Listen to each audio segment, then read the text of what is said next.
আজ তোমাদের শোনাচ্ছি প্রলয় মজুমদারের ভাইজাগ রহস্য। গোয়েন্দা সাম্রাজ্যে শার্লক হোমস থেকে ব্যোমকেশ বক্সী, কিরিটি রায় থেকে ফেলুদা, মগজাস্ত্রের খেলায় পাঠকদের মাতিয়েছেন এরা সকলেই। তবে ভালো গোয়েন্দা খুঁজে পাওয়া যখন খড়ের গাদায় সূচ খোঁজার মতো, তখনই রহস্যে রোমাঞ্চিত হতে চাওয়া পাঠক হৃদয়ের নিজ বুদ্ধি বলে বিরাজ করতে এসেছে চারজন খুদে গোয়েন্দা। সঞ্জু, মিন্টু, পটাই আর গাবু, এই চারজন কিশোর গোয়েন্দাই কলকাতা নিবাসী। বয়সে ছোট হলেও বুদ্ধির দৌড়ে পিছিয়ে নেই বড়দের থেকেও। তাদের বুদ্ধির ছটায় যে কোনো রহস্যের কিনারাই এখন সহজতর। রোজকার মতো আজও সঞ্জু, মিন্টু, পটাই আর গাবু টুনটুনদের রকে বসে আড্ডা মারছে। শীতের দুপুর, প্রায় 3টে বাজে। সঞ্জুর মামা আমেরিকায় থাকেন। উনি প্রায়ই সঞ্জুকে বিভিন্ন জিনিস উপহার পাঠান। এবার একটা সুন্দর উলের সোয়েটার পাঠিয়েছেন। সঞ্জুর বক্তব্য, সেই উল আমেরিকা ছাড়া পৃথিবীর আর কোথাও পাওয়া যায় না। আর তার বন্ধুরা তীব্র স্বরে তার প্রতিবাদ করছে। তাদের বক্তব্য, এই ধরনের উল ভারতেও পাওয়া যায়, বিশেষত কাশ্মীরে। এই নিয়ে বাদানুবাদ যখন তুঙ্গে, সেই সময় হঠাৎই একটা কালো অ্যাম্বাসাডার গাড়ি ওদের পাশ দিয়ে বেরিয়ে গিয়ে কিছুটা সামনে গিয়ে ঘ্যাঁচ করে ব্রেক কষে দাঁড়িয়ে গেল। আর গাড়ির পিছনের সিটে বসা একজন লোক মুখ বাড়িয়ে বাইরেটা দেখে নিয়ে আবার মাথাটা গাড়ির ভিতর ঢুকিয়ে নিল। এবার গাড়িটা আবার পিছনের দিকে চলতে আরম্ভ করলো আর একেবারে সঞ্জুদের সামনে এসে দাঁড়িয়ে পড়ল। পিছনের সিটে বসা সেই লোকটা আবার মাথা বের করে সঞ্জুদের দিকে ইশারা করলো। ওই অবস্থায় লোকটার মুখটা দেখে মনে হচ্ছিল যেন একটা ফুটবল, আর তার মাথার উপর টুপিটাকে মনে হচ্ছে যেন একটা ফুটবলের উপর টুপি বসানো হয়েছে। এবার লোকটা গাড়ির ভিতরে বসা অন্যান্য লোকেদের সাথে কথা বলে গাড়ির বাইরে বেরিয়ে এলো। তারপর একটু এদিক ওদিক তাকিয়ে পটাইকে উদ্দেশ্য করে বলল, মুখুজ্জেমশাইয়ের বাড়িটা একটু চিনিয়ে দেবে খোকা? মুখুজ্জেমশাই পাড়ার একজন গণ্যমান্য ব্যক্তি, সবাই তাকে চেনে। কিন্তু খোকা সম্বোধন শুনে ওরা চারজনেই মনে মনে চটে উঠল। তবু পটাই বলল, হ্যাঁ কাকু, চিনি বই কি। বলে এগিয়ে যেতেই মিন্টু প্রায় দৌড়ে সামনে এসে ওর পথ আগলিয়ে দাঁড়িয়ে বলল, শুধু চিনিই না কাকু, আপনাকে বুঝিয়ে বলেও দিতে পারি। এবার লোকটা আনন্দের সাথে বলল, আরে তোমরা পাড়ার ছেলে, দেখেই বুঝেছি যে তোমাদের কাছেই মুখুজ্জেবাবুর বাড়ির হদিশ পাওয়া যাবে। এবার মিন্টু বলল, এই যেমন এসেছেন এই রাস্তাটা দিয়ে, তেমনই ওর উল্টো দিকে খানিকটা গিয়ে ডান দিকে যাবেন, তারপর আবার বাম দিকে যাবেন। তারপর লোকটা এবার অধৈর্য হয়ে বলল, হ্যাঁ হ্যাঁ আমি বুঝেছি, প্রথমে ডান দিকে, তারপর বাম দিকে ঘুরে যাব, তারপর বলো। তারপর আর কি, তারপর তো মুখুজ্জে বাড়িতে আপনি পৌঁছেই গেলেন। তার মানে বাদিকে ঘুরেই? না না না, এবার 10 পা সোজা গিয়ে তারপর পূর্ব দিকে মুখ করে আপনার বাম দিক অর্থাৎ উত্তর দিকে দেখবেন জোকারের মতো রং করা একটা বাড়ি। গিয়ে কলিং বেলটা বাজালেই একটা অ্যালসেশিয়ান খ্যাকশিয়াল এসে নিজের মাতৃভাষায় আপনাকে স্বাগত জানাচ্ছে। ওই বাড়িটাই মুখুজ্জেমশায়ের বাড়ি। লোকটা চটে গিয়ে মিন্টুকে কিছু বলতে যাবে, ঠিক তখনই গাড়ি থেকে একজন লোক এমন তাড়া দিল যে সে কিছু না বলেই মিন্টুর দিকে একটা জ্বলন্ত দৃষ্টি ছুড়ে দিয়ে গটগট করে গাড়ির দিকে হাঁটা দিল। লোকটা এত তাড়াহুড়ো করে যেতে গিয়ে পাশের ল্যাম্পপোস্টের বেরিয়ে থাকা টিনে খোঁচা লেগে ফ্যাস করে কোটের খানিকটা গেল ফেসে। তাই দেখে ছেলের দল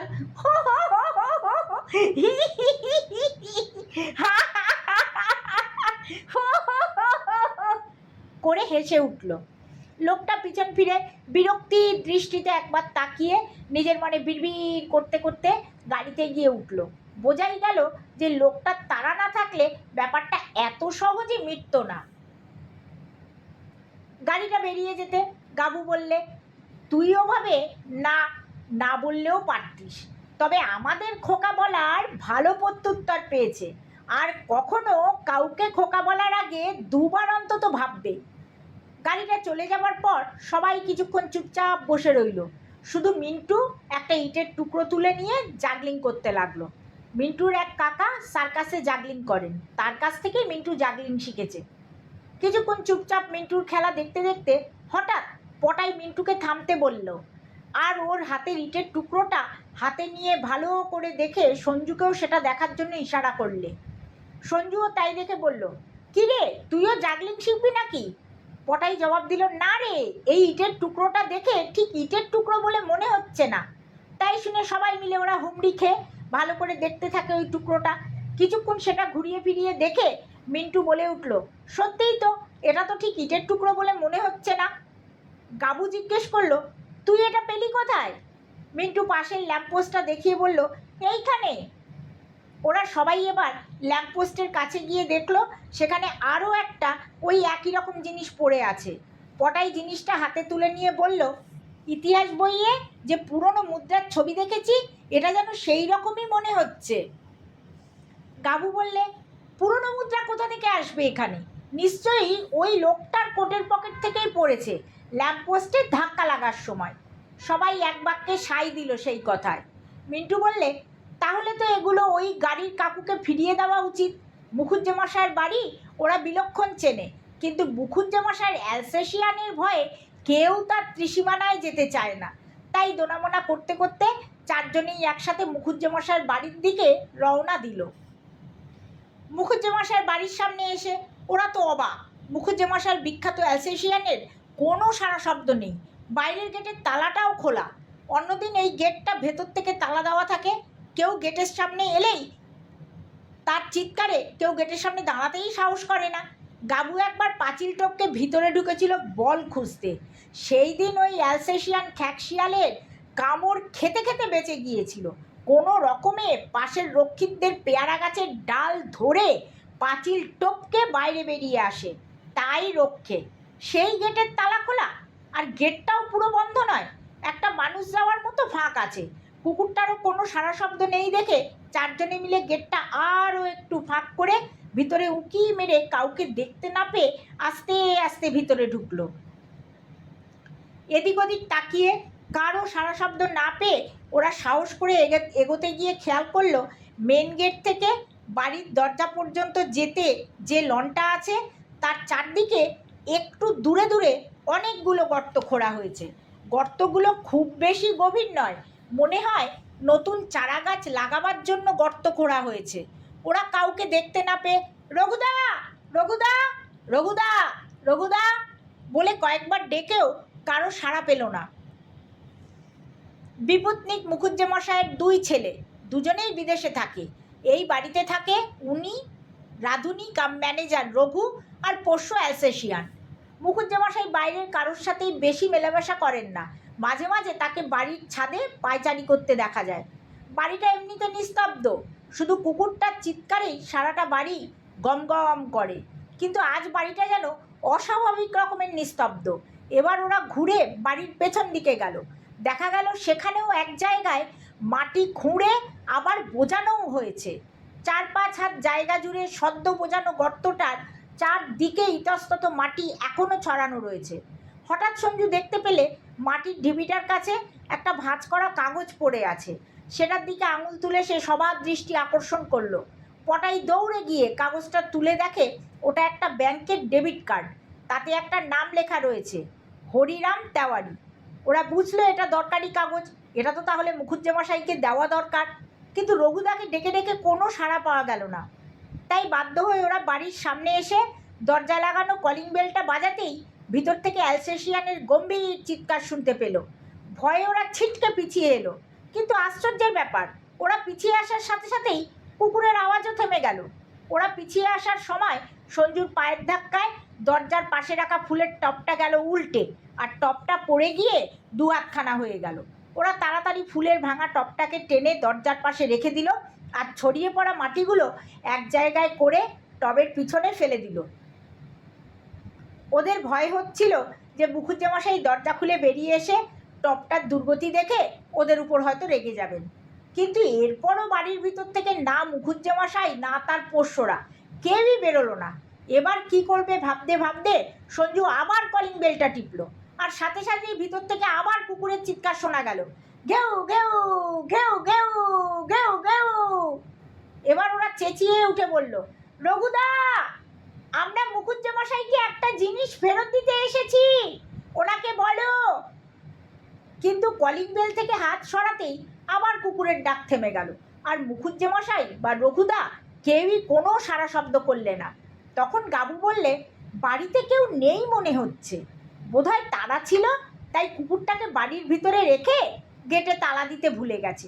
চল এখন যাই, পরে আসবো এগুলো ফেরত দিতে। বলে পিছন ঘুরতেই মনে হলো যেন গেটের পাশ থেকে শুরুত করে রঘুদা ওপাশে সরে গেল, যেন রঘুদা বাইরে থেকে ওদের উপর নজর রাখছিল।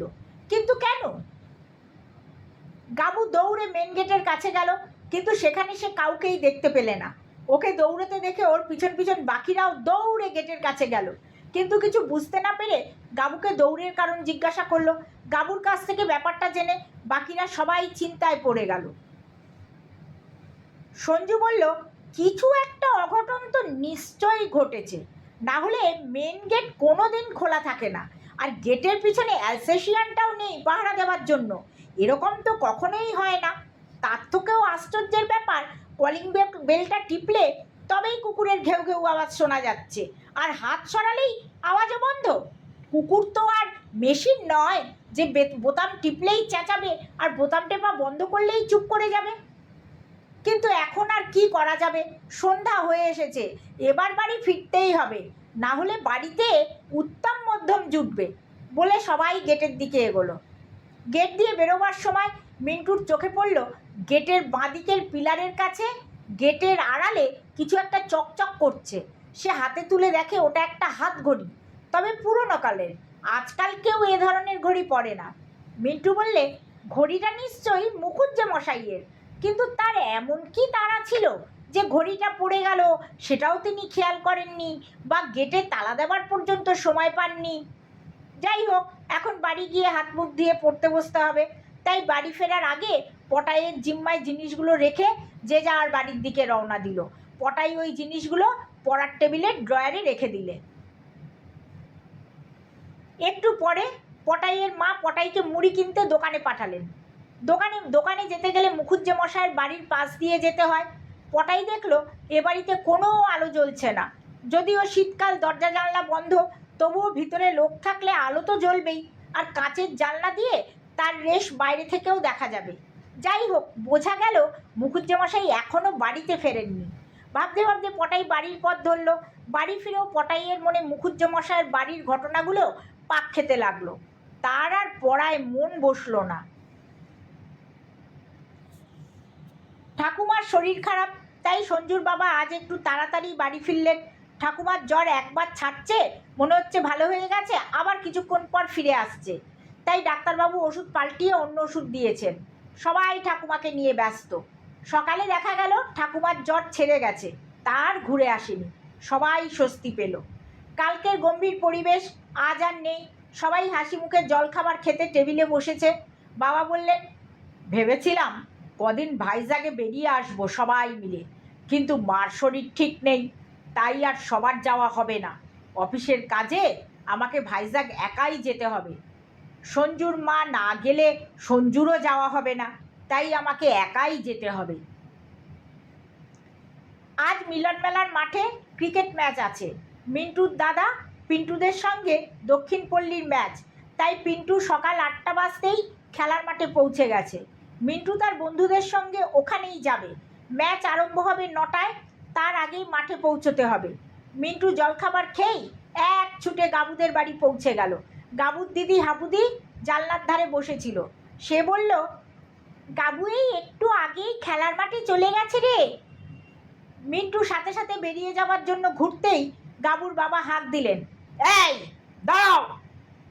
গাবুর বাবা চক্রবর্তী মশাই, পাড়ার একজন মুরব্বী। তার ভয়ানক কর্কশ আওয়াজ শুনে মিন্টু থমকে গেল। সে ঘুরে গাবুর বাবার দিকে তাকাতেই উনি বললেন, তোমরা মিত্তির বাবুর বাড়ি গিয়ে কি করে এসেছো? শুনেই মিন্টুর গলা শুকিয়ে এলো। কাঁপা কাঁপা গলায় সে জিজ্ঞেস করলো, কি কি করেছি কাকু? ছি ছি ছি ছি ছি, কি করেছ?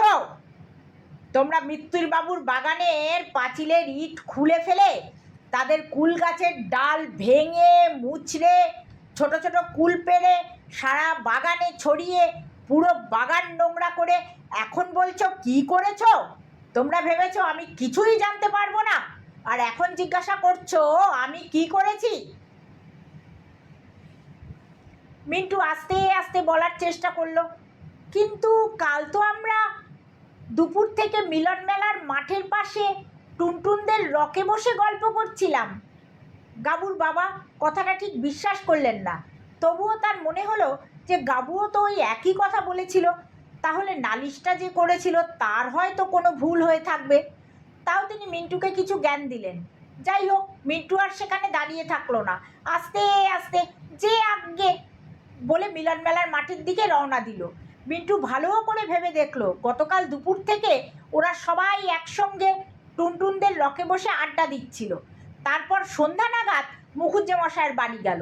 তারপর সবাই তো যে যার নিজের বাড়ি চলে গেছে, সুতরাং তারা কেউই মিত্তিরবাবুর কুল গাছে ওঠেনি। তার মানে কেউ ইচ্ছে করে চক্রবর্তী কাকুর কাছে তাদের নামে মিথ্যা কথা বলে তাদের ঘাড়ে দোষ চাপিয়েছে। যাই হোক, মিন্টু তাড়াতাড়ি পা চালিয়ে টুনটুনদের রকে এসে দেখে বাকিরা সবাই অনেক আগেই এসে গেছে। গাবু বলল, কালকেও বাবাকে এসে আমাদের নামে মিথ্যা কথা বলে দোষ দিয়েছে, বলেছে আমরা নাকি গতকাল মিত্তির কাকুর বাগানের কুল গাছ তছনছ করেছি, দেওয়াল ভেঙে ইট ছড়িয়েছি বাগানে, তাই বাবা আমাকে খুব মেরেছে। সঞ্জু বললে, কে মিত্তির কাকুর কুল গাছ তছনছ করেছে আর আমাদের ঘাড়ে দোষ চাপিয়েছে সেটা বের করতেই হবে, আর মুখুজ্জেমশায়ের বাড়ি গিয়ে জিনিসগুলো ফেরতও দিতে হবে। তবে সব থেকে জরুরি যেটা হলো, কেউ ইচ্ছে করে পুরো প্ল্যান করে আমাদের ফাঁসিয়েছে, যেই কাজ করেছে সেই আমাদের নামে মিথ্যা কথা রটিয়েছে, তাই তাকে ধরতে পারলেই এই রহস্যের সমাধান হবে। পটাই বলল, কাল বিকালে যখন মুখুজ্জেমশায়ের বাড়িতে গেলাম মিত্তির কাকুর বাড়ির সামনে দিয়ে, তখনও তো কুল গাছ ঠিকঠাকই ছিল, পাঁচিলটাও ঠিকঠাক ছিল, নজরে পড়ার মতো কিছুই তো হয়নি। তার মানে মিত্তির কাকুর বাগানে যাই হয়ে থাক, তা কাল রাতে বা আজ ভোরবেলায় হয়েছে, তাই সন্ধ্যায় আমাদের নজরে কিছুই আসেনি। মিত্তির কাকুও সকালে ঘুম থেকে উঠেই গাছের ওই অবস্থা দেখেছেন। কিন্তু মিত্তির কাকুকে কে বলল যে আমরা ওনার গাছের ওই দুরবস্থা করেছি? আমরা যখন ওই কাজ করিনি তখন উনি আমাদের এ কাজ করতে দেখতেই পারেন না। তার মানে অন্য কেউ আমাদের ফাঁসানোর জন্য নিজেই অপকর্ম করে আমাদের নামে রটিয়েছে। কিন্তু আমরা কার পাকা ধানে মই দিয়েছি যে আমাদের বিরুদ্ধে এই রকম চক্রান্ত করবে? এই সময় বেনু পিছন থেকে ডাকলো, পটাদা একটা কথা বলবো, কিন্তু আমাকে একটা গুলতি বানিয়ে দিতে হবে। পটাই অন্যমনস্কভাবে বলল, আচ্ছা দেব। বেনু খুব খুশি হলো, বলল, আমি একটা কথা বলছি, কিন্তু কারো কাছে আমার নাম বলো না। আচ্ছা বলবো না, কিন্তু কথাটা কি বল। কাল রাত 8টা নাগাদ আমি দোকানে যাচ্ছিলাম, তখন দেখি রঘু কাকু যে মুখুজ্জে বাড়িতে কাজ করে সিধু গয়লার ছেলেকে নিয়ে মিত্তির কাকুর বাগানের কুলগুলো পাড়তে বলছিল। আমাকে দেখেই চুপ করে গেল, আর আমাকে ওদের দিকে তাকাতে দেখে বলল, কি দেখছিস, যা, না হলে মেরে ঠ্যাং ভেঙে দেবো। আমি ভয়ে এক ছুটে দোকানে চলে গেছি। ফেরার সময় কিন্তু ওই শিরীষ গাছটার তলায় আর কাউকে দেখতে পাইনি। গাবু বলল, ও এই তাহলে ব্যাপার। পটাই বললে, আমার সন্দেহই ঠিক, এবার বোঝা গেল কার পাকা ধানে মই পড়েছে।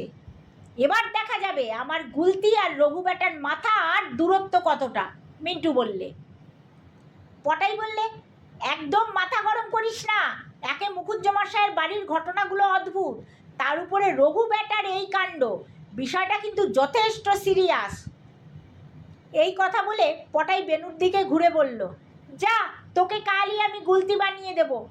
শুনে বেনু খুব খুশি হয়ে চলে গেল। এবার পটাই বাকি বন্ধুদের দিকে ফিরে তাদের উদ্দেশ্যে বলল, তোরা কালকের পুরো ঘটনাটা একবার ভেবে দেখ। টুপি পরা ফুটবলের মতো দেখতে লোকটার পকেট থেকে দুটো ছোট পাথরের মুদ্রার মতো জিনিস পড়ল। ওগুলো খুব সম্ভবত পুরানো দিনের মুদ্রা। আমি কালকে বাবাকে জিজ্ঞাসা করেছিলাম উনি মুখুজ্জেমশাইকে চেনেন কিনা।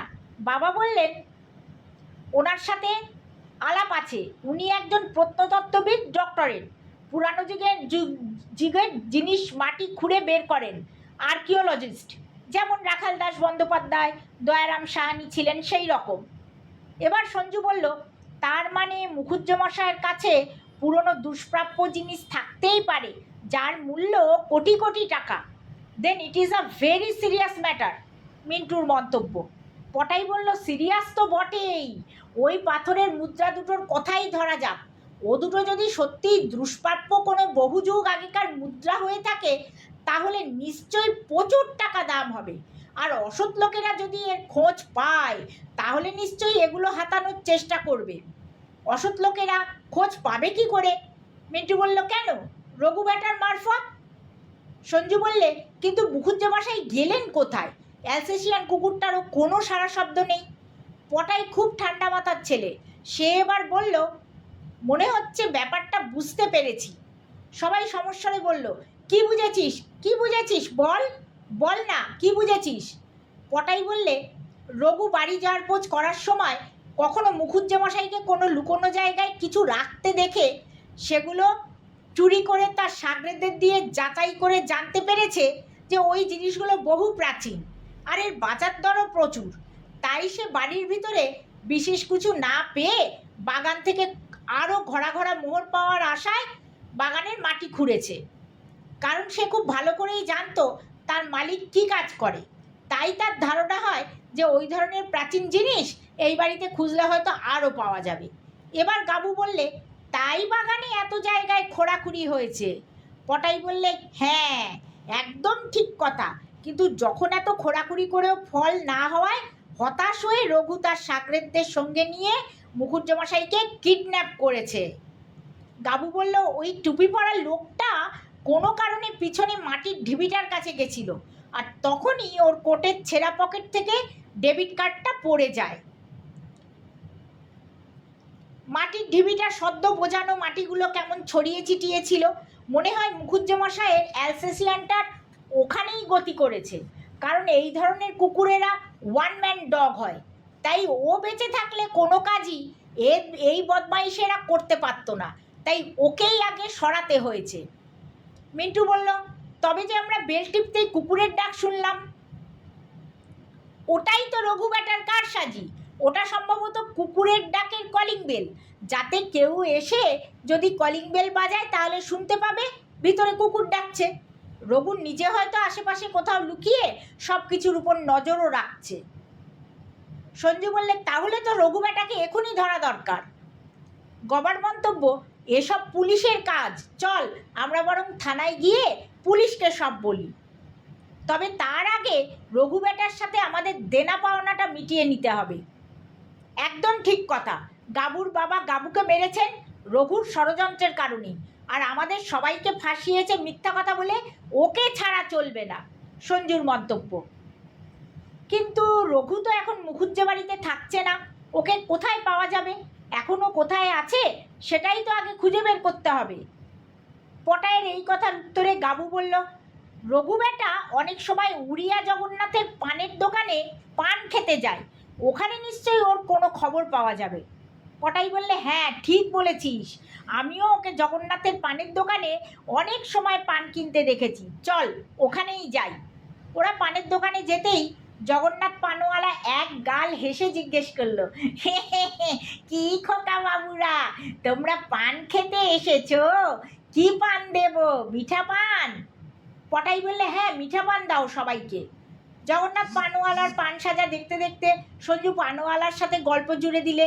তার দেশ কোথায়, কতদিন ধরে বাংলায় আছে, এইসব জিজ্ঞাসা করতে করতে হঠাৎ বললে, আচ্ছা তোমাদের দেশের রঘু ভাইকে আজকাল দেখতে পাই না কেন? আগে মুখুজ্জেমশাইয়ের বাড়িতে দেখতাম। সঞ্জুর কথা শেষ হবার আগেই পানওয়ালা বললে, রঘু তো আজ সকালেই পাটনায় ওর বাড়িতে চলে গেছে, ওর কিছু জরুরি কাম এসে গেছিল, তাই তাড়াতাড়ি চলে গেছে। ওরা এবার একটা দুটো কথা বলে পানের খুব প্রশংসা করে আস্তে আস্তে থানার দিকে রওনা দিল। পটাই শুধু মন্তব্য করলো, পাখি ফুরুত। থানায় যখন ওরা পৌঁছলো তখন বেলা প্রায় 1টা। গেটের সামনে যেতেই একজন সেপাই গোফে তা দিতে দিতে এগিয়ে এসে জিজ্ঞাসা করলো, কি ব্যাপার, তোমরা থানায় এসেছো, কি হয়েছে? পটাই বলল গম্ভীরভাবে, আমরা দারোগাবাবুর সাথে দেখা করব, ওনাকে আমাদের দরকার।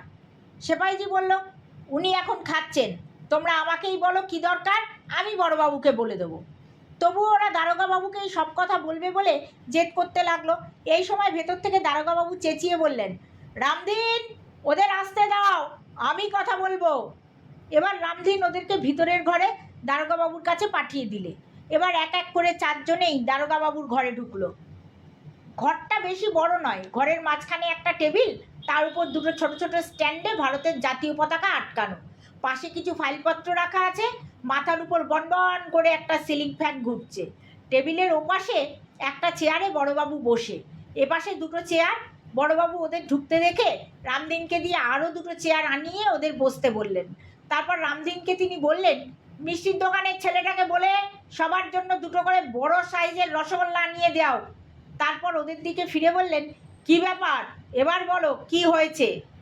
সঞ্জু এবার বলতে আরম্ভ করলো, গতকাল দুপুর থেকে আজ থানায় আসার আগে পর্যন্ত কি কি ঘটেছে। কিছুটা বলার পর মিষ্টি নিয়ে একটা ছেলে দারোগাবাবুর টেবিলের উপর রাখলো। দারোগাবাবু ছেলেটাকে এক বোতল জল আনতে বলে ওদেরকে সেই মিষ্টিগুলো খেয়ে নিতে বললেন। বললেন যে, এই দুপুরে তোমরা এসেছো, নিশ্চয়ই তোমাদের খিদে পেয়েছে। ওরা উত্তেজনায় খাবার কথা ভুলেই গেছিল। দারোগাবাবুর কথা শুনে খিদেটা যেন চনমন করে উঠল। থানায় এসে ওরা ভিতরে ভিতরে খুব ঘাবড়ে গেছিল, কিন্তু দারোগাবাবুর সস্নেহ কথায় ওরা যেন একটু সাহস পেল। দারোগাবাবু বললেন, তোমাদের নামগুলোই তো জানা হলো না। সঞ্জু এবার নিজের নাম বলে বাকিদের নামও বললে। এবার দারোগাবাবু বললেন, তোমরা তো মিলন মেলা মাঠের কাছে থাকো, আমি তোমাদেরকে ওখানে একটা বাড়ির রকে বসে আড্ডা দিতে দেখেছি। সঞ্জু বলল, হ্যাঁ, আমরাও আপনাকে জিপ নিয়ে ওদিকে যেতে দেখেছি। এবার দারোগাবাবু বললেন, এবার বাকিটা বলো। পটাই বাকি কাহিনী শেষ করে হাতের পুটুলি খুলে মুদ্রার মতো জিনিস দুটো আর মুখুজ্জেমশাইয়ের বাড়ি থেকে পাওয়া ঘড়ি, ডেবিট কার্ডটাও দারোগাবাবুকে দিল। দারোগাবাবু সাথে সাথে জিপ বের করে দুজন সেপাই আর ওদেরকে সঙ্গে নিয়ে মুখুজ্জেমশাইয়ের বাড়ি গিয়ে চারদিকে ঘুরে দেখলেন। তারপরে এই মাটির ঢিবিটা খুঁড়তে আদেশ দিলেন দুজনকে। মুখুজ্জে বাড়িতে পুলিশ এসেছে শুনে আশেপাশের বাড়ি থেকে কিছু প্রতিবেশী এসেছিলেন। মাটির ঢিবিটা খুঁড়ে দেখা গেল সেখানে অ্যালসেশিয়ান কুকুরটার দেহ পোতা রয়েছে। ও, এই জন্যই কাল থেকে কুকুরটার আওয়াজ পাওয়া যাচ্ছিল না, একজন প্রতিবেশী বললেন। কিন্তু মুখুজ্জেবাবু এবং রঘু দুজনেই একসঙ্গে চলে গেছে, এটা তো একটু আশ্চর্যের ব্যাপার। দারোগাবাবু এবার ওদেরকে ডেকে বললেন, তোমরা খুব সাহসের কাজ করেছো, কিন্তু তোমরা আর এই ব্যাপারে থেকো না, এবার যা করার পুলিশই করবে। তোমরা খুব সাবধানে থেকো, আর আমার মোবাইল নম্বরটা দিচ্ছি, যদি কোনো কিছুর জন্য দরকার হয় তাহলে এই নম্বরে আমাকে ফোন করো, বলে জিপে উঠে চলে গেলেন। আজকে সঞ্জুর বাবা একটু তাড়াতাড়ি বাড়ি ফিরলেন অফিস থেকে। আজ ঠাকুমার জ্বরটা আর আসেনি, কিন্তু ভীষণ দুর্বল হয়ে পড়েছেন। সারাদিন শুধু চোখ বুজে ঘুমিয়েই কাটিয়ে দিলেন। বাবা ঠাকুমার ঘরে গিয়ে সব দেখে নিশ্চিন্ত হয়ে বললেন, যাক, জ্বরটা এবার সত্যিই ছেড়েছে, এবার আমি নিশ্চিন্তে যেতে পারবো। বাবা বাইরের ঘরে হাত মুখ ধুয়ে এসে বসলেন। মাও তখন 2 কাপ চা নিয়ে টেবিলে রেখে অন্য একটা সোফায় বসলেন। বাবা এবার সঞ্জুকে কাছে ডাকলেন। বাবার ডাক শুনে সঞ্জুও খুব আগ্রহের সঙ্গে বাবার পাশে এসে বসলো। এবার বাবা বললেন, অফিসের কাজে আমাকে ভাইজ্যাগ যেতে হবে, ভেবেছিলাম তোমাদেরও নিয়ে যাব, কিন্তু মায়ের শরীর খুব দুর্বল, মাকে দেখাশোনা করার জন্য একজনকে এখানে থাকতেই হবে। এবার আর তোমাদের যাওয়া হলো না, পরে সবাই মিলে কোথাও যাওয়া হবে। সঞ্জু বললে, কিন্তু আমি তো যেতে পারি তোমার সঙ্গে। বাবা বললেন, আমি সারাদিন কাজে ব্যস্ত থাকবো, তুই একা ঘরে বসে বসে বোর হয়ে যাবি। হঠাৎ সঞ্জুর মাথায় একটা বুদ্ধি এলো। বলল, যদি আমরা, মানে আমি, মিন্টু, গবার, পটাই সবাই যাই, তাহলে তো কোনো অসুবিধে নেই। না, তা নেই, কিন্তু ওদের বাড়ি থেকে কি ছাড়বে? কেন, এখন তো ওদের স্কুলে ছুটি চলছে, আমি এখনই আসছি, বলেই সে রাস্তায় বেরিয়ে গেল। রাস্তায় পটায়ের সাথে দেখা। সঞ্জু ওকে রাস্তায় যেতে যেতে সব বলল। তারপর বলল, এখনই নিজের বাড়ি গিয়ে তোর বাবাকে আমার বাবার সাথে কথা বলতে বল, বলে পটাইকে নিজের বাবার মোবাইল নাম্বারটা দিল। তারপর মিন্টু আর গবার বাড়ি গিয়ে ওদেরকে ওই একই কথা বলে নিজের বাবার মোবাইল নাম্বারটা দিয়ে নিজের বাড়িতে ফিরে এসে বাবাকে সব কথা বলতে না বলতেই একে একে সবার ফোন এলো। প্রত্যেকের বাবাই এতে সমর্থন দিয়েছেন, কারণ সঞ্জুর বাবার সঙ্গে যাচ্ছে, তাই কারো বাবাই আর আপত্তি করেননি। পরদিন সকাল 10টার মধ্যে সবাই এসে সঞ্জুদের বাড়ি উপস্থিত হলো। প্রত্যেকেই বেড়াবার এমন একটা সুযোগ পেয়ে উৎসাহে টকবক করে ফুটছে। পটাই বললে, আমি তো ভাবতেই পারছি না, হঠাৎ করে এইরকম একটা বেড়াবার সুবর্ণ সুযোগ। ওহ, কি মজাটাই না হবে। শুনে সবাই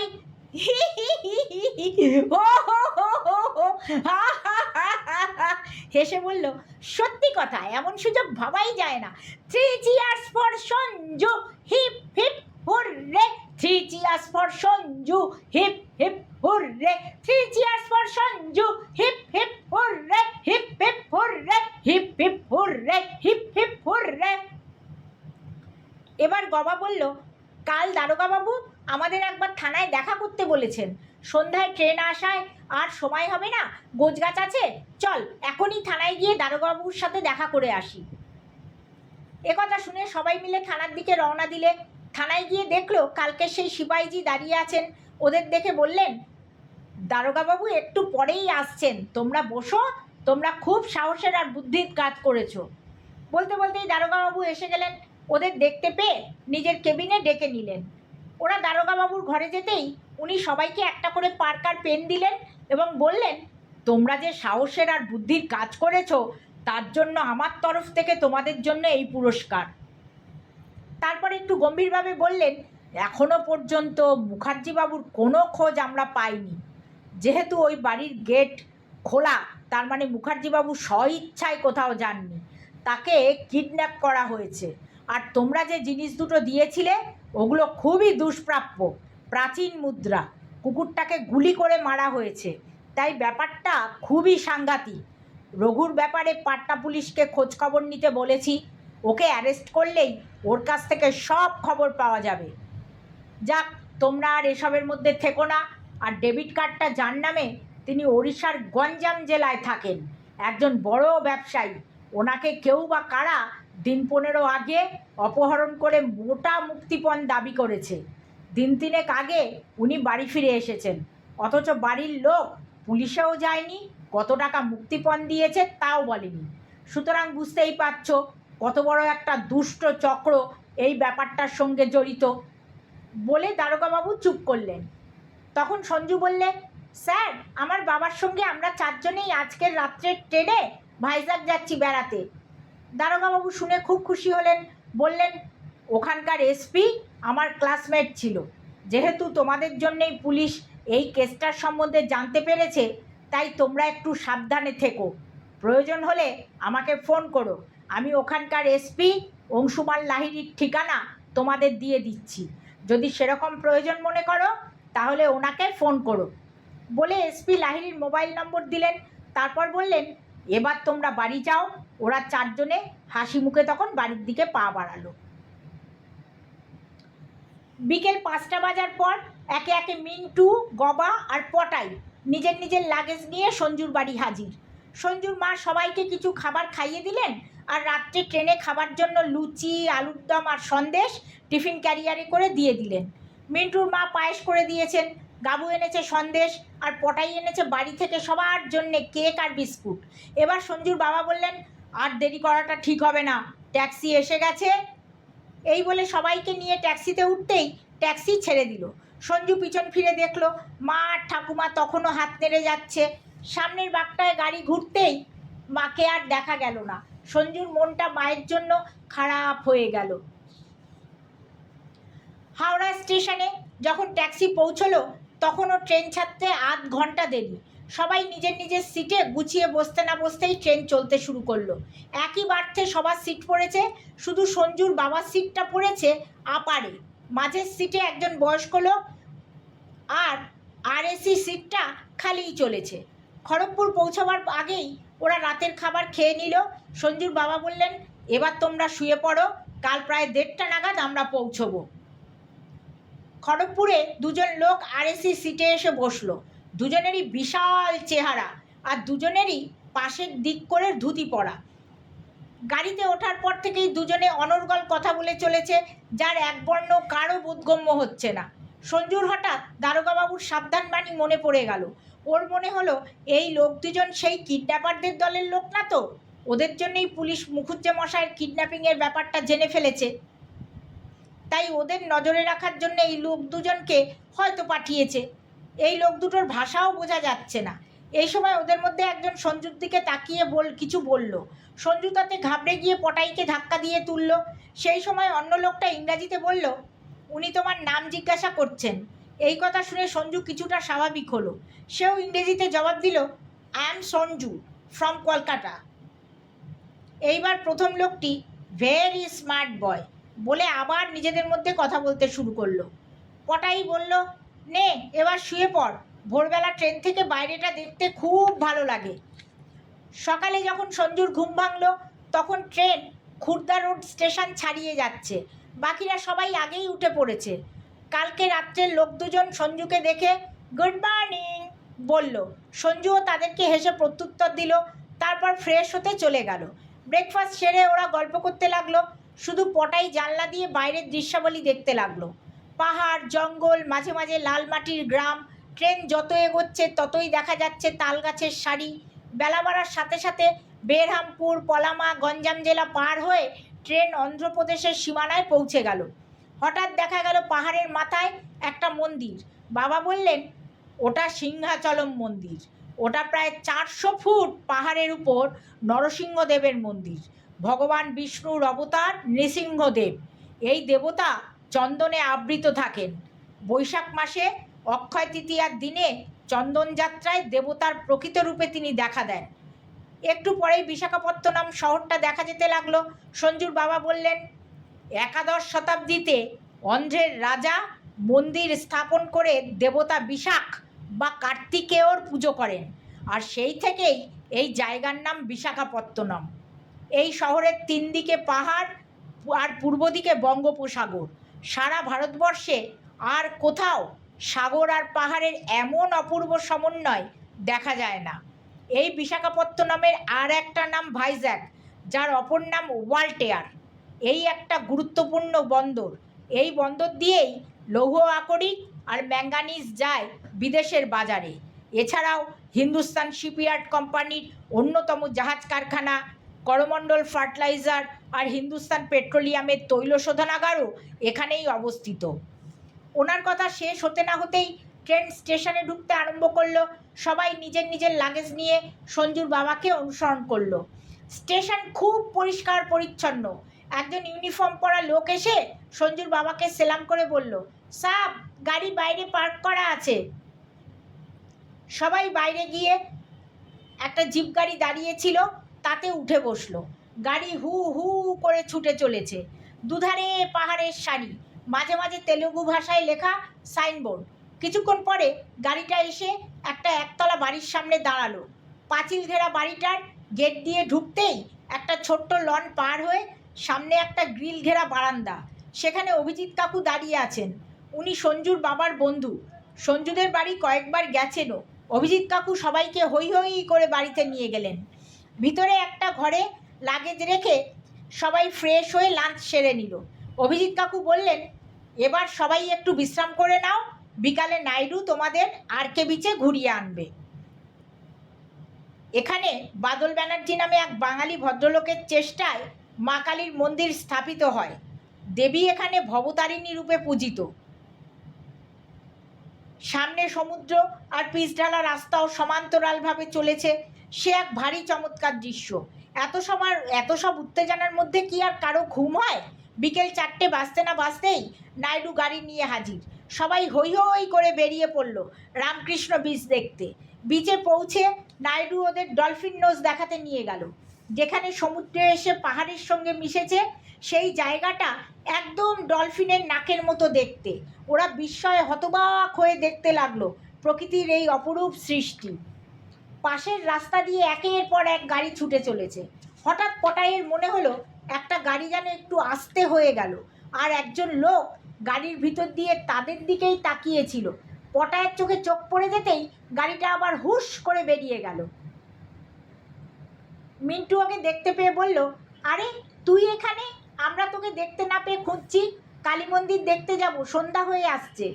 পটাই তাড়াতাড়ি বলল, একটা গাড়ি থেকে মনে হলো কেউ বা কারা আমাদের দেখছিল। আমার সাথে চোকাচোকি হতেই গাড়ি জোরে চালিয়ে ডান দিক ধরে উপরের দিকে চলে গেল। সঞ্জু বলল, এখানে অনেক লোকই তো ঘুরছে, ওদেরই কোনো পরিচিত লোককে হয়তো খুঁজছে। তা হবে হয়তো, বলে পটাই চুপ করে গেল। কিন্তু মনের ভিতর থেকে খচখচানিটা গেল না।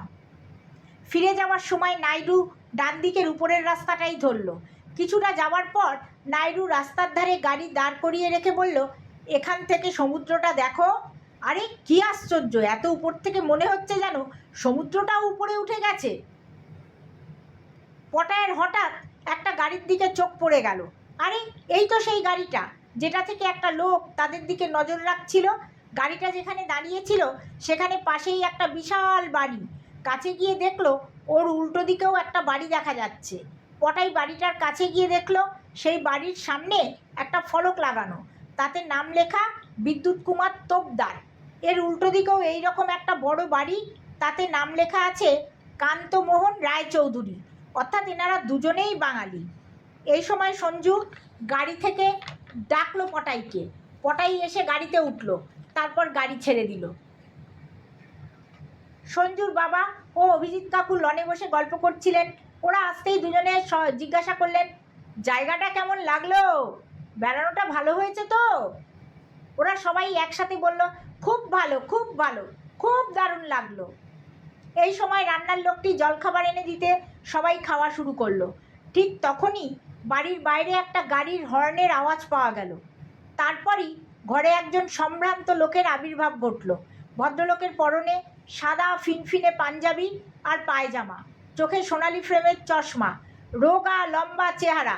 উনি ঢুকতেই অভিজিৎ কাকু হইচই করে সবার সঙ্গে আলাপ করিয়ে দিলেন। জানা গেল এই ভদ্রলোকের নাম কান্তমোহন রায়চৌধুরী, যার নেমপ্লেট পটাই পাহাড়ের উপরের একটা বাড়িতে দেখে এসেছিল। অভিজিৎ কাকু সঞ্জুর বাবার পরিচয় দিতেই কান্তবাবু বলে উঠলেন, বুঝেছি বুঝেছি, উনি কলকাতা থেকে বাচ্চাদের নিয়ে ভাইজ্যাক বেড়াতে এসেছেন। ভালো করে ভাইজ্যাক দেখিয়ে দিন। বুঝলেন কি না, আমাদের পূর্বপুরুষরা একসময় ছিলেন কলকাতার জমিদার, এখন জমিদারি নেই। তবে বুঝলেন কি না, আজও আমাদের কলকাতার বাড়িতে দুর্গাপুজো হয়। বুঝলেন কি না, এখনও নবমীর রাত্রে মোষ বলি হয়। দুর্গাপুজোয় আমাদের সব আত্মীয় স্বজনেরা যে যেখানেই থাকুক ঠিক চলে আসে কটা দিন একসাথে কাটাতে।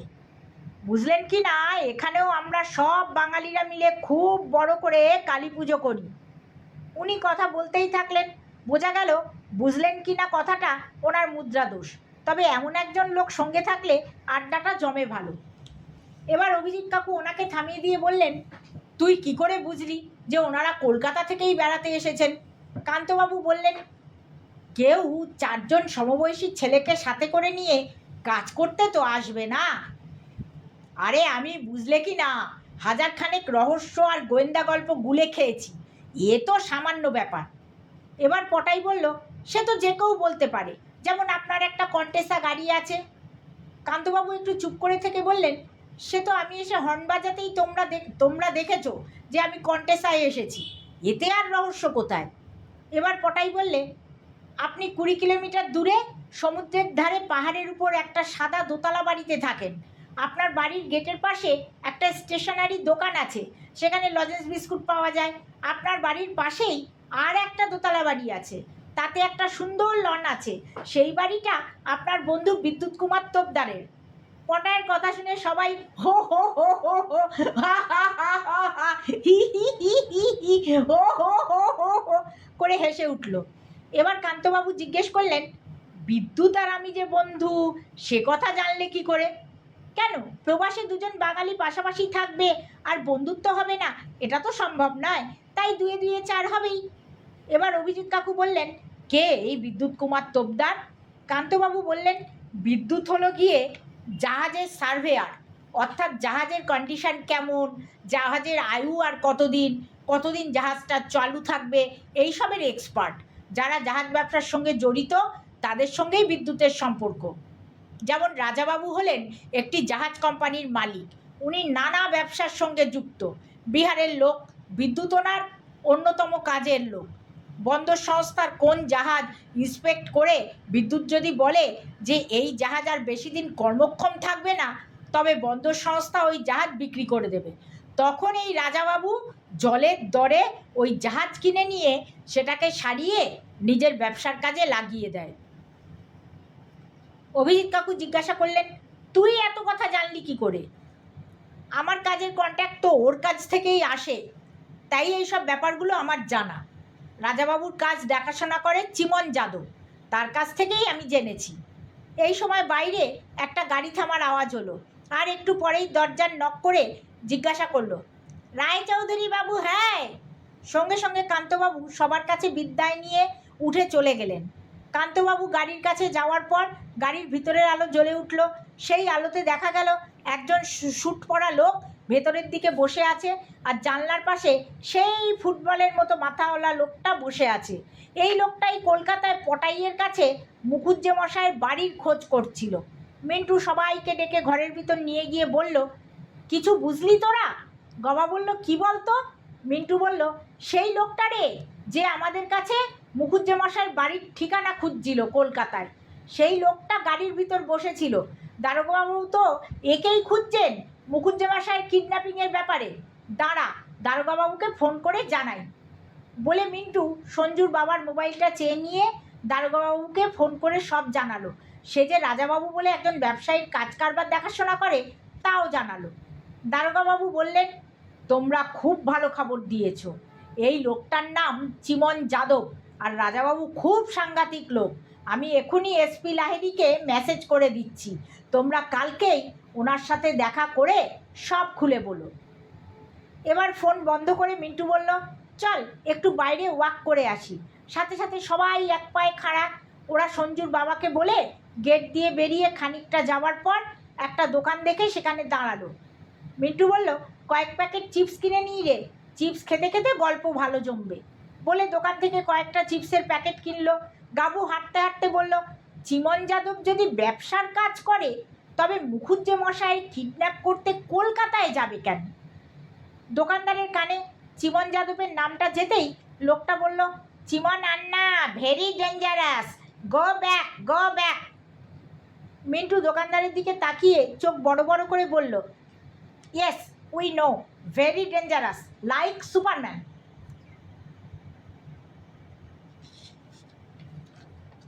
শুনেই সবাই হো হো হো হো হো হি হি হি হি হি হো হো হো হো হো হি হি হি হি হি করে হেসে উঠল। তারপর হাসতে হাসতে চলে গেল রাস্তার ধারে। গাবু বলল, এই লোকটা হঠাৎ চিমন আন্না ডেঞ্জারাস বলে আমাদের চলে যেতে কেন বলল? পটাই বলল, স্রেফ আমাদের ভয় দেখাতে। ওরা জানে আমরা এখানে আছি, আশেপাশের দোকানে আসবই, তাই আমরা যাতে মুখ খোলার সাহস না পাই তাই আমাদের ভয় দেখিয়ে তাড়াতে চাইছে। মিন্টু বললে, ওরা তো ইচ্ছে করলেই আমাদের মেরে ফেলতে পারে, তাহলে শুধু ভয় চাইছে, দেখাতে চাইছে কেন? কারণ এরা পেশাদার মাফিয়া, এরা হুট করে কিছু করে না।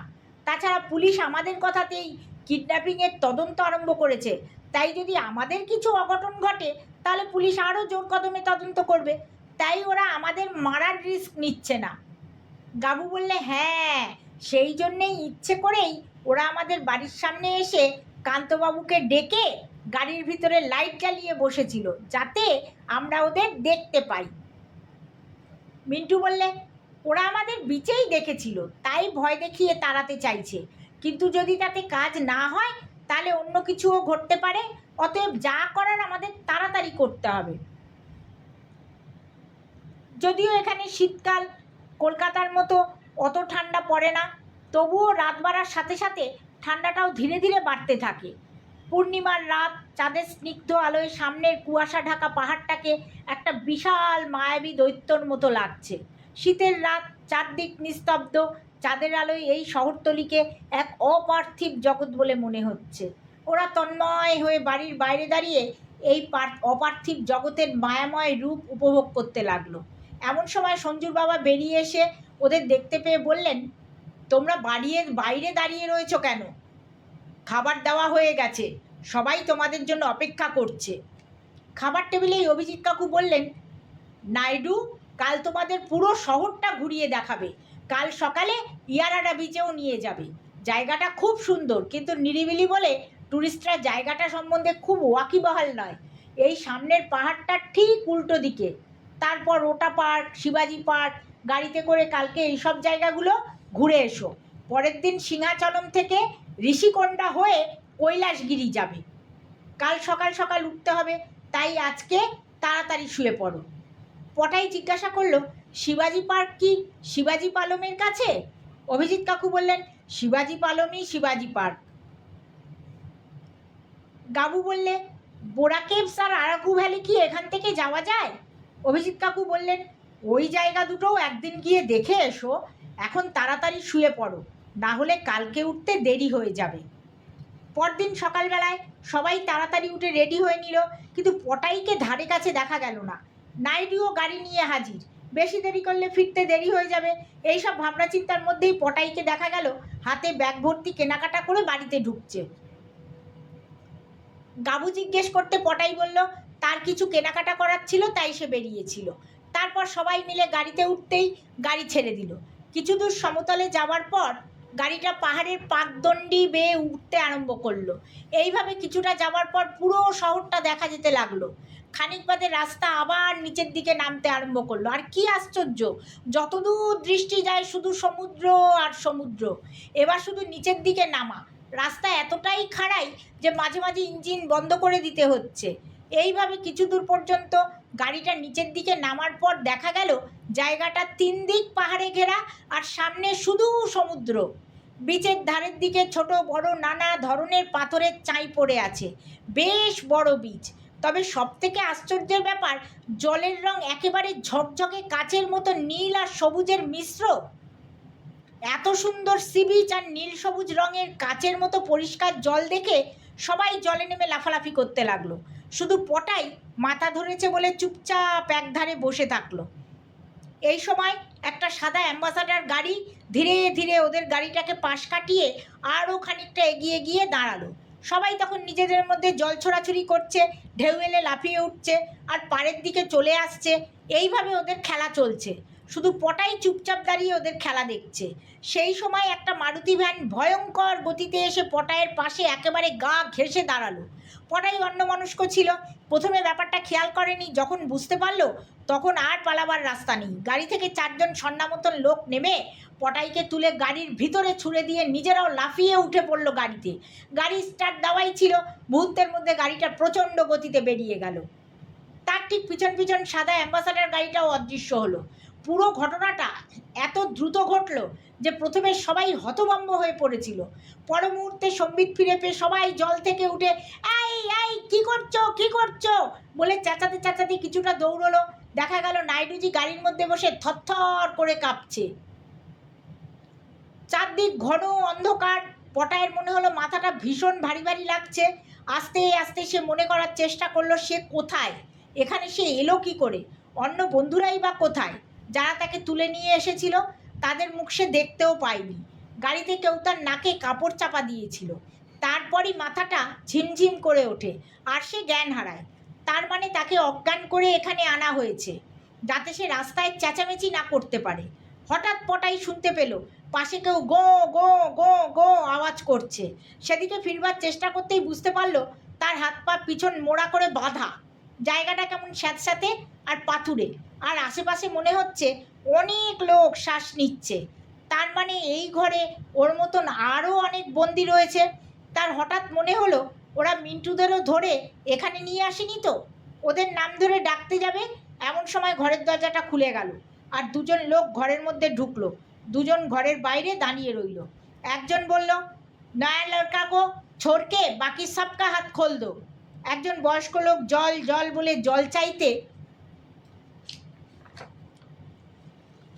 অন্য লোকটা হিন্দিতে চেঁচিয়ে বলল, চুপ রাহো খানে কা বাদ পানি মিলেগা। বলে লোক 2 জন বাইরে বেরিয়ে দরজাটা বাইরে থেকে টেনে বন্ধ করে দিল। এবার পটাই হিন্দিতে বলল, आपका नाम क्या है? आपको ये लोग पकड़ के ले आया? हमको भी पकड़ के ले आया। একটু চুপ থেকে লোকটা বাংলায় বলল, এরা পয়সার লোভে বাচ্চাদের কিডন্যাপ করে আনছে। কি সাংঘাতিক লোক এরা। পটাই বুঝলো ভদ্রলোক বাঙালি। পটাই তখন বলল, স্যার আপনি বাঙালি? আমিও বাঙালি, আমি কলকাতায় থাকি, এখানে এসে এদের খপ্পরে পড়েছি।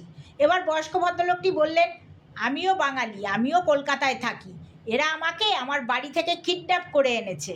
সঙ্গে সঙ্গে পটাই বললে, আপনি কি মুখুজ্জে মশাই? আপনার বাড়ির কাছেই আমি থাকি, অ্যাসেশিয়ানের ভয়ে কেউ ও বাড়িতে পা রাখে না। মুখুজ্জে মশাই বললেন, তাহলে তো তুমি সবই জানো।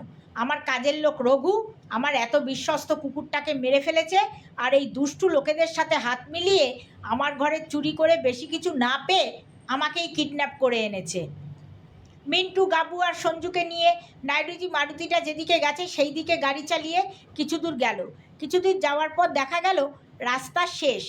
এরপর শুধু খাই, আর একদিকে একটা বিশাল লোহার গেট, তাতে লেখা মেরিন পার্টস গোডাউন। কিছুক্ষণ পর দেখা গেল খাইয়ের দিক থেকে একটা ট্রলিতে করে কতগুলো লোক বাক্স ভরে নিয়ে আসছে। ওরা এসে গেটের সামনে দাঁড়াতেই লোহার গেটটা খুলে গেল, ট্রলি নিয়ে লোকগুলো ভিতরে ঢুকে গেল। আবারও ওই রকম ট্রলি ভর্তি বাক্স নিয়ে কয়েকজন লোক গেটের সামনে এসে দাঁড়ালো, আর গেটটা খুলে যেতেই ওরা ট্রলি সমেত ভিতরে ঢুকে গেল, আর আগেকার লোকগুলো বেরিয়ে এসে বাদিকে ঘুরে খাইয়ের দিকে চলে গেল। সঞ্জু বলল, ওরা খাইয়ের দিকে কোথায় যাচ্ছে? ওদিকে কি কোনো রাস্তা আছে?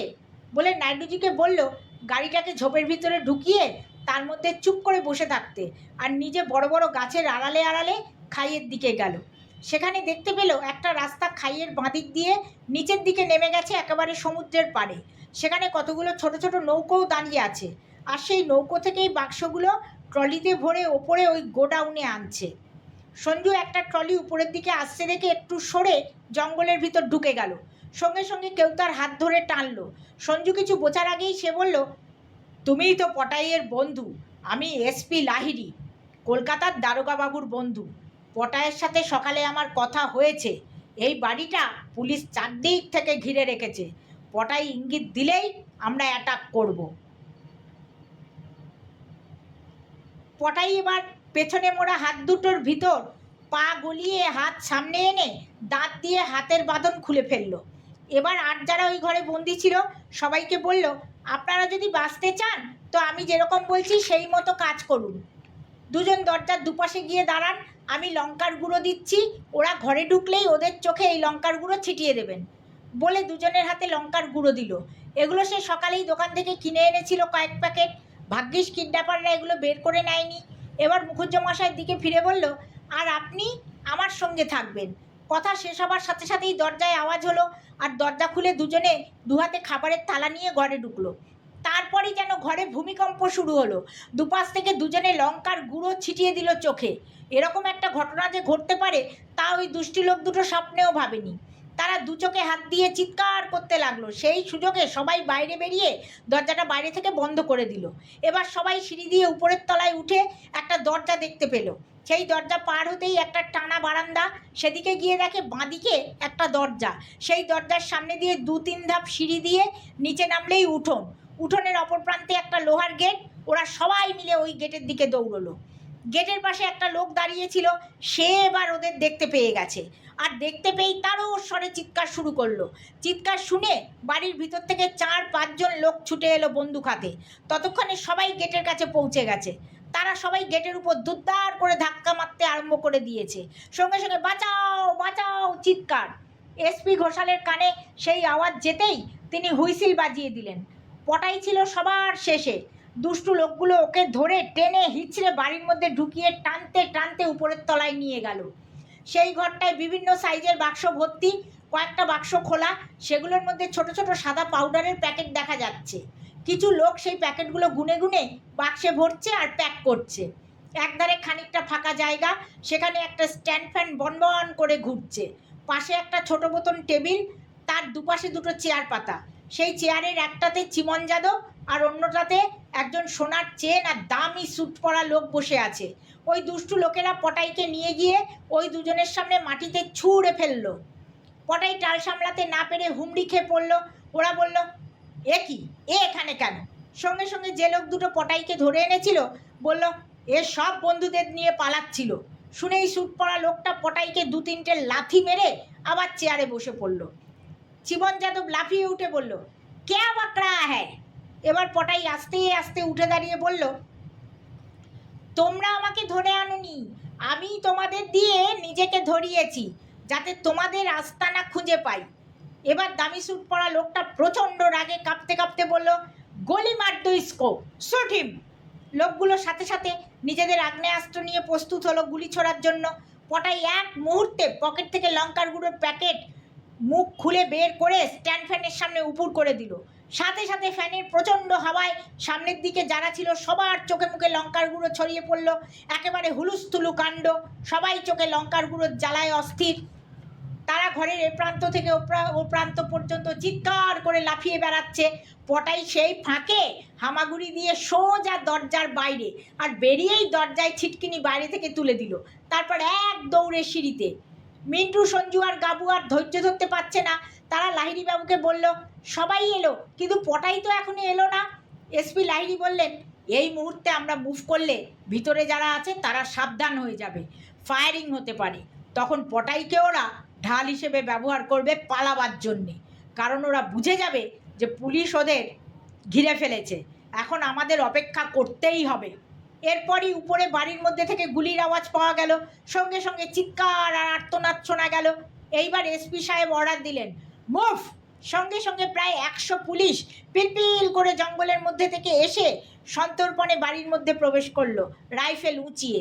এবার দেখা গেল পটাই হাসতে হাসতে বেরিয়ে আসছে গেট দিয়ে। একে একে সব বদমাইশদের ধরে পুলিশেরা বাইরে নিয়ে এলো। এসপি লাহিড়ী পটাইদের বললেন, এই শ্যুট পরা লোকটাই হলো মাফিয়া ডন রাজাবাবু, আর এর সঙ্গে লোকটা হলো চিমন যাদব। এদের পুরো র্যাকেটটাই তোমাদের জন্য ধরা পড়েছে আজ। এই রাজাবাবুকে আমরা কখনোই হাতে নাতে ধরতে পারিনি, সব সময় পিছলে বেরিয়ে যেত। এবার পুরো দলটাই বামাল সমেত ধরা পড়েছে। এরা ড্রাগ সাপ্লাই, কিডন্যাপিং ছাড়াও নানা রকম বেআইনি কাজকর্ম করত। এখন যখন মাথাটা ধরা পড়েছে, তখন যারা ছড়িয়ে ছিটিয়ে আছে তারাও ধরা পড়বে। আমি তোমাদের নাম রাষ্ট্রপতির কাছে পাঠিয়ে দেওয়ার জন্য সুপারিশ করব। তোমাদের সাহসিকতা আর বুদ্ধির জন্যই এই গ্যাংটা ধরা পড়ল। মুখুজ্জেমশাই বললেন, আমার বাড়িতে তোমাদের নেমন্তন্ন রইল।